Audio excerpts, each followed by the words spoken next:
Welcome back to the channel. My name is Christina. I'm a naturopath, herbalist, life coach, and carnivore. And today I'm going to be talking about why I'm not a carnivore purist. Now, for me, when it comes to carnivore, there's a whole bunch of different things that we need to come in like that we need to actually think about. So as a practitioner, if I'm working with a client, I'm looking at a whole bunch of different things that are going on in their life. I'm looking at what's happening in their life right now. Like, are they in the middle of a divorce? Are they moving into state? Have they just got married? Like, what's actually taking place in their life right now that could be contributing to some challenges when it comes to sticking to things or changing things or doing drastic transformations, those types of things. What's actually going on in their life? Because for somebody, let's say, who is just about to go through a divorce or is in the throes of going through a divorce or deciding what they want to do there, that's not necessarily the right time for us to go heavy and hard by making really significant changes and complete dietary changes at that point in time. It might be suitable for that person, but it actually might not as well. And so I'm looking at like their lifestyle, what's actually happening from a lifestyle perspective, like what's happening with their family. Do they have children? Like, what stages are their children in? Have they got babies? Are they still going to have more babies? All of those types of things come into the conversation when it comes to creating a plan for a client as to what's going to work really well for them. The other thing that we're going to look at is like things like have they had any eating disorders? Have they been an emotional eater? Are they carbohydrate addict? Like, all of those things also come into part of our conversation. And then we're going to start looking at like the biology of their body. Do they have insulin resistance? Do they have nutritional deficiencies? Do they have significant weaknesses that need us to actually kind of build up to start with to catch them up? And then, they're right to then move into what we would call a maintenance sort of space. And so from that perspective, I'm going to say I'm not actually a carnivore purist, because I have people from all walks of different life, all different things that are going on through their lives. They're at different places in their own healing journey. They got lots and lots of different stuff going on. And so I'm not that hard and fast, strict carnivore in the sense of you have to do meat, salt, water, that's it, etc. That's not how I do my own life. That's not how I, work specifically with clients. Now, I have some clients that is their scenario right now. That is actually what they're doing right now, because that's working really well. They've got the optimal sort of lifestyle to be able to do that. Things that like, that's what's going to get them to that place of healing. Like, for example, I have some clients who have a lot of food allergies. And when they've got a lot of food allergies, we're really restricted with what we can do. And so bringing it down to maybe even just like lamb as their meat, or lamb and beef, or lamb and quick frozen chicken, etc., etc. Like, we kind of actually have to play with what they're able to tolerate and eat as well. And then, the goal is always actually to expand for those people. It's always to expand it, because I think that from variety is that spice of life, but also we get stuck into this idea of, I'm going to eat eggs. Well, there's more than just one type of eggs.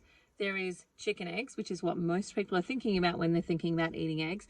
But then there is also duck eggs, quail eggs, fish eggs, and each of those actually have a slightly different makeup. They have slightly different issues. So, for example, I have a lot of clients who actually have issues with chicken eggs, and there's a whole bunch of reasons for that. But chicken eggs tend to be a problem. We switch them to duck eggs, and suddenly it's not a problem for them.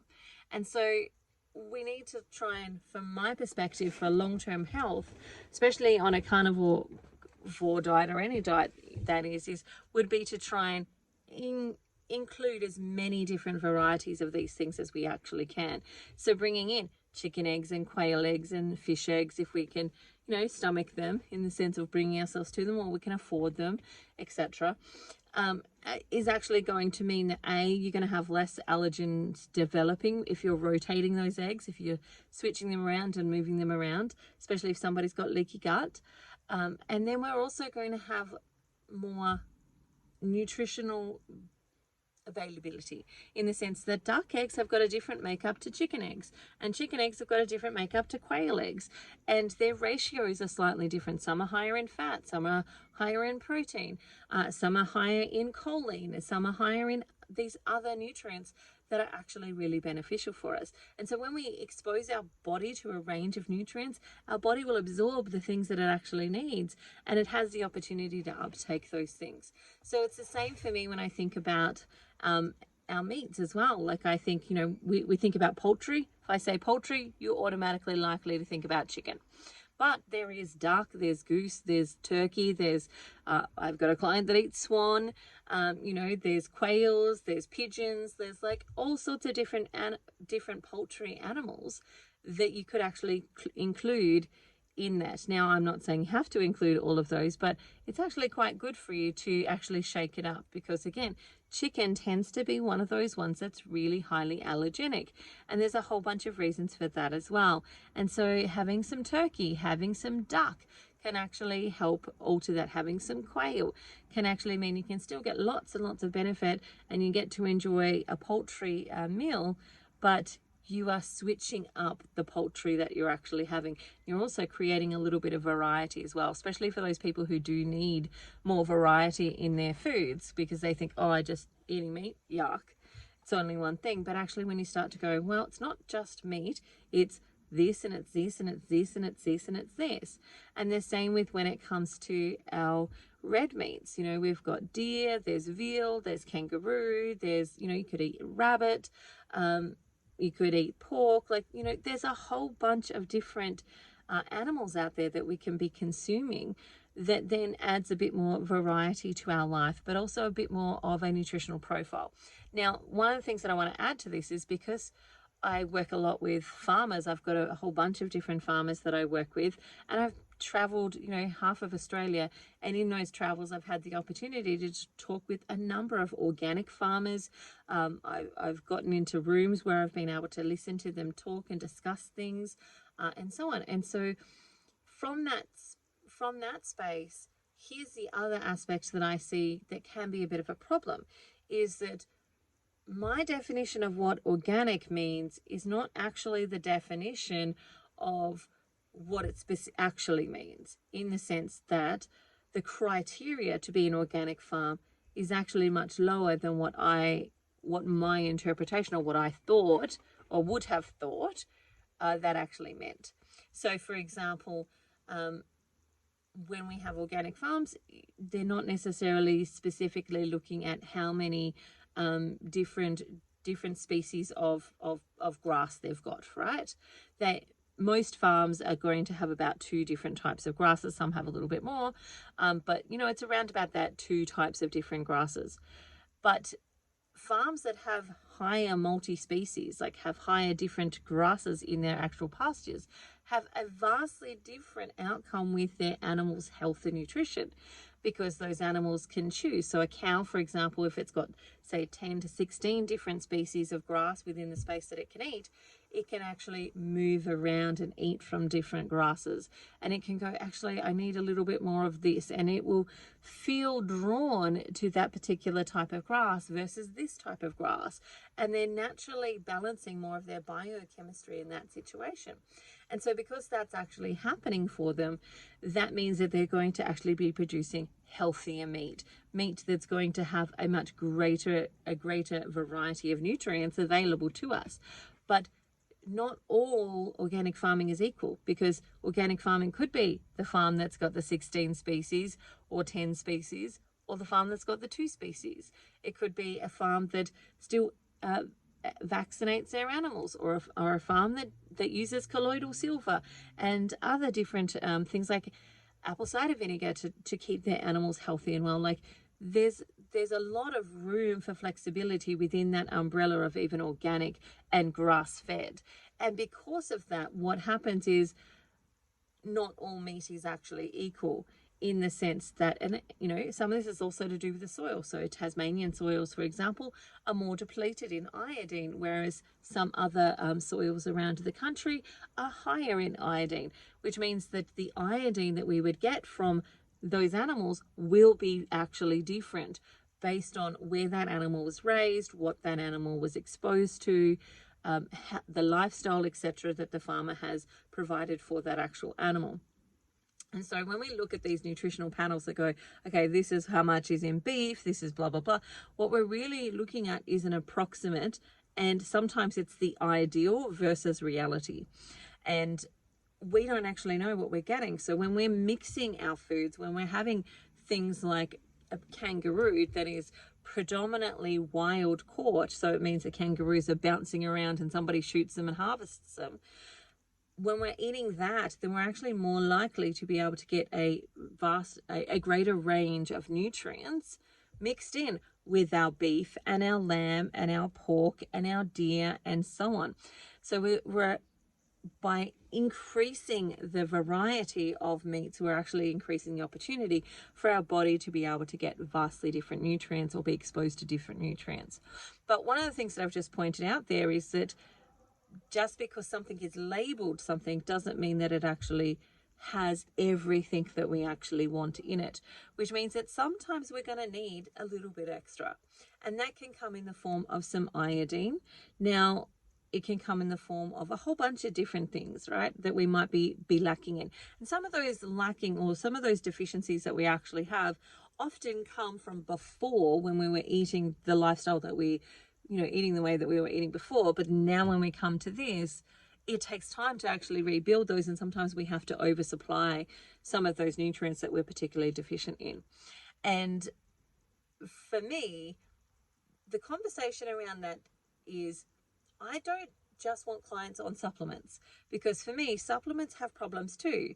Supplements have things like microcellulose, which is basically when our clothes have been, there is one microcellulose, right, that comes straight from the plant, but most of it can come from, and we don't know the difference because they haven't labeled them differently. They both get the same label of microcellulose, but basically, like my clothes here, when they're done, I might take them to the op shop. And the op shop goes, yeah, that's not quite good enough for me to sell again. So we're going to ship that on to somewhere like India or China, where they will take it and they will bleach it and they will turn it into a powder. So they chop it all up, turn it into a powder, bleach it, etc. Then they sell it back to us to put into our supplements. That's not necessarily something that I want to be consuming. The same as I don't want to really be consuming rice flour. I don't really want to be consuming some of the other fillers that might actually be put into these supplements. Now, sometimes the risk versus benefit ratio is there when we go, okay,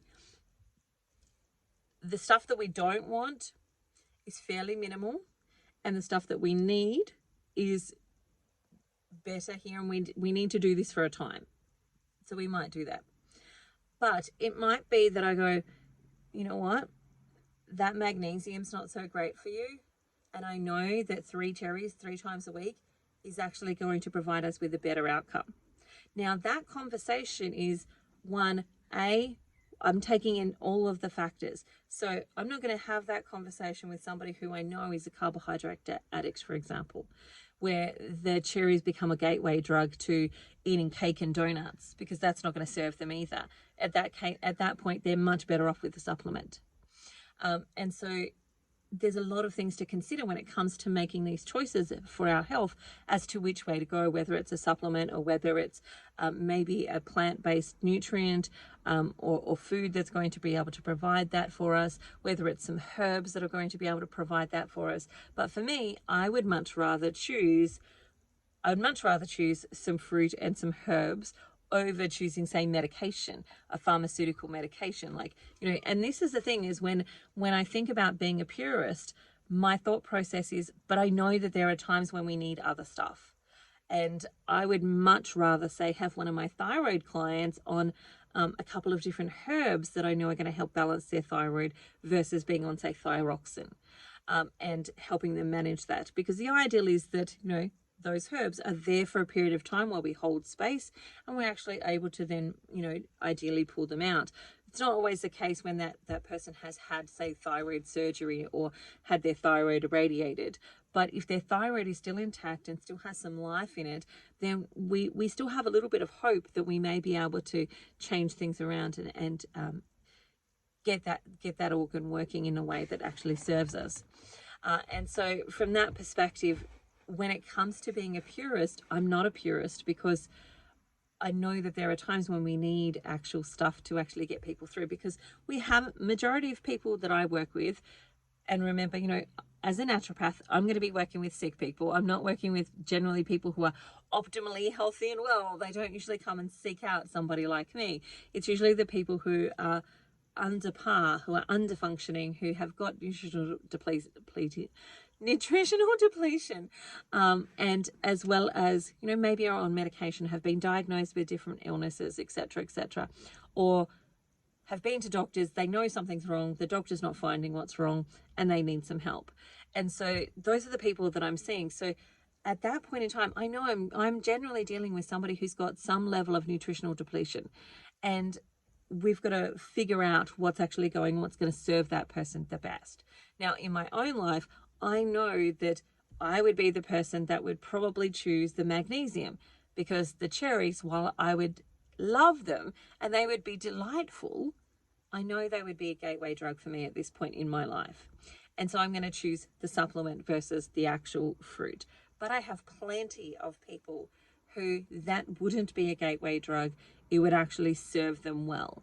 And so I'm going to pick the fruit for that person versus the actual supplement. And my goal is not necessarily that we need to supplement for the rest of our lives, or that we need some of these things for the rest of our lives. But ideally, that we get to a place where we've picked ourselves up, we've got everything on par, and then we can move into the maintenance space. And the maintenance space for me is a pick your own adventure.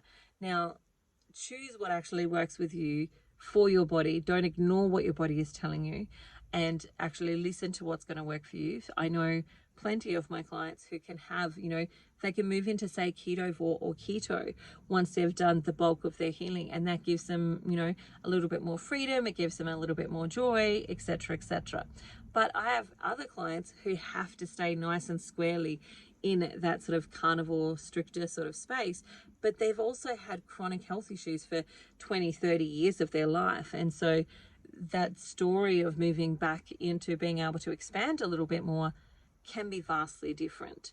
And so I have these conversations with my clients all the time, as we've got to take in all of these different factors as to what's going to serve you right now, on a mental space, on a social space, on a physical space, on a biochemical space. Like, what's going to serve you most right now, and that what you're doing right now might change in the future. It might switch and it might move around, but we've got to take into account all of those different factors. And again, for me, I look at it as a game of for my clientele, it's a pick your own adventure. If you want to have more fruits and vegetables, you're likely to need to have more supplementation, and other sorts of, interventions, etc., to help you with, dealing with the health issues that you have. If you pull more of those out, then you're likely to need less of these things. But also, if you're in the start of your journey and you're thoroughly depleted, then we need to bring in some stuff to actually lift up your depletion and fill up those nutritional stores. And then we can start to look at taking those out. And it's this journey versus this is the hard and fast rules. And that's where I really struggle with, say, the carnivore police, for example. The people that go, that's not carnivore, when somebody's having, maybe some onions or some garlic. And I'm like, if the onions and the garlic are keeping that person 98% carnivore, go the onions and garlic. Like, if that's the thing that's keeping them doing majority of the things that they actually need to do for their health, go them. If it's the thing that's causing them to stumble and fall into a donut, then they need to reconsider that. And they need to look at taking that out, because that's a stumbling block for them versus something that's actually lifting them up and helping them stay strong and firm and actually work on the results that they actually want to be getting in their life. And so it's an interesting sort of space for me to kind of watch what's happening in some of the groups and some of the conversations that people are having, etc. Because I kind of like, for me, I'm what we would call a standard carnivore. Have herbs and spices, meat, eggs, fish, cheese, etc. That's working for me at this point in my life. There might be a time in my life where I go, you know what, I think I need to ditch the dairy. I don't really feel like I need to do that at this point because I'm not super drawn to it, in the sense that it's more of an occasional food for me rather than something that I have to have every day. And I think that I just naturally got to that space where I wasn't, other than butter, right? So other than butter, I'm not adding cheese to everything. I'm not adding sour cream to everything. It's more of a, oh, I forgot to pack myself something. I'll go into the supermarket, I'll get a little bit of cheese and I'll get a little bit of deli meat. And that will get me through to getting home, or, help me not fixate on food or any of those types of things. And so it's a carrier. It's not something that I'm fully addicted to. But I might get to that point where I go, you know what, I'm going to do a 30 days of dairy free and actually see how I go and see what happens. But for right now, I'm in the middle of 75 hard, which I'm fully loving, by the way. And I also want to give you this little reminder. Remember that the scales aren't everything. So if you are on my Facebook page or you're on my Instagram profile, you'll see I posted 2 photos of myself the day that I started 75 hard, and I think it was about day 30. So I'm on day 32, maybe day 33. I'm not sure. It's in my app. So I have 2 photos wearing the exact same thing. I weigh exactly the same in both of those photos, but I have been working out twice a day.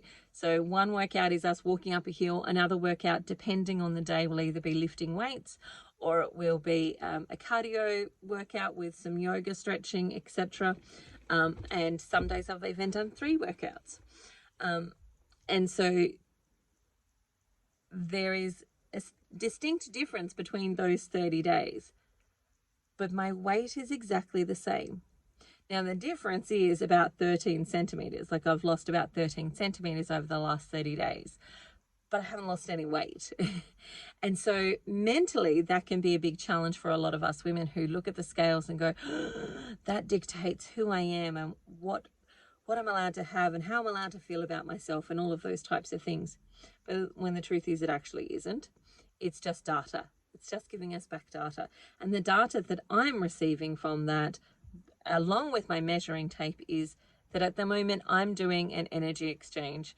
I'm exchanging fat for muscle, which is exactly what I kind of want to do. I do also want to lose weight, right? Let's not lie about that.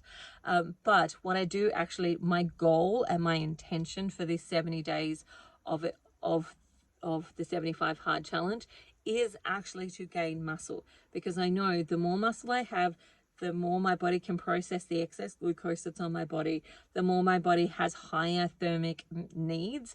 So my body will burn fat at a higher rate, or it'll burn energy at a higher rate. And that's also going to help me get down that insulin resistance that I have still got going on in the background, which, is likely to take years to resolve, because it took decades to create, or decades to get to the situation that I'm actually in. And so it's going to take time for that to actually resolve. And so here's your little reminder. Remember to measure as well as look at all your other factors. So for me, on a daily basis, I am checking my blood glucose, my ketones, my blood pressure, my weight, and then more on a weekly sort of basis, I'll check my measurements, and anything else that I might come across every so often. All right, that's it for me today. I've talked for long enough. I hope you have the most amazing day ever. I look forward to hearing what you actually think about this topic of the carnivore police and being, a purist when it comes to carnivore.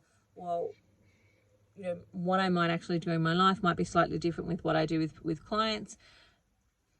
It is all individual, because we've all come from very different individual situations, different family groups, different genders, different areas of the world. Like Tasmania, again, is depleted in iodine. So Tasmanians are more predominantly going to have thyroid issues and have a higher need for iodine in that uptake sort of space. So other locations have different things.